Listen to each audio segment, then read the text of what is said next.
قرآن پاک پڑھنے کی فرصت نہیں ہے؟ کیا ہم لوگوں کو ختم پاک ہے کیا ختم پاک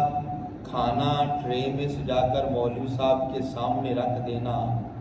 اس کا نام تو ختم پاک نہیں ہے؟ فروٹ لے آنا،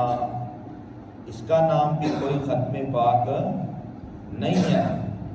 کہ ہم کہیں کہ بھئی کھانا بنائیں گے 7 رنگیا تو ختم پاک ہوگا، مہنگا فروٹ لائیں گے تو ختم پاک ہوگا۔ میرے دوستو، سادہ پانی کا گلاس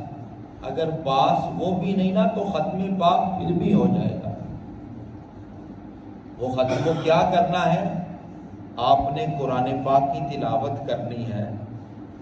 آپ نے رسول اللہ پر درود پاک پڑھنا ہے، آپ نے اللہ کی بارگاہ میں استغفار کرنی ہے، آپ نے اللہ کی بارگاہ میں آخر میں دعا کرنی ہے کہ یا رب العالمین،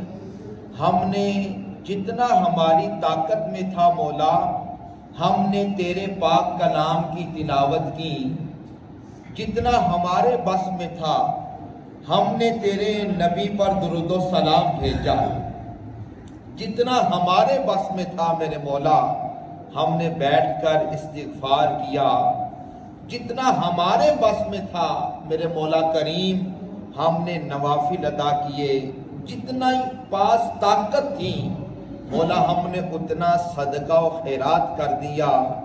یا باری تعالیٰ تیری بارگاہ میں دعا کرتے ہیں، مولا جس مرحوم بھائی، جس مرحومہ بہن کے لیے التجا کرنے والے ہیں، یا اللہ ہمارے ان اعمال کو،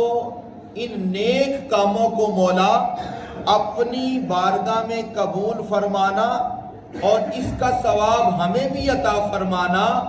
اور ان کلمات کے طفیل ہمارے مرحومین کی بخشش و مغفرت فرما دینا۔ اس سارے کام کا نام ہے ایصال ثواب، اس سارے کام کا نام ہے کلوں کا ختم، 10ویں کا ختم، 7 کا ختم، سالانہ ختم، کہ کسی کے لیے دعا کرنا، کسی کے لیے مغفرت کی اللہ کی بارگاہ میں التجا کرنا۔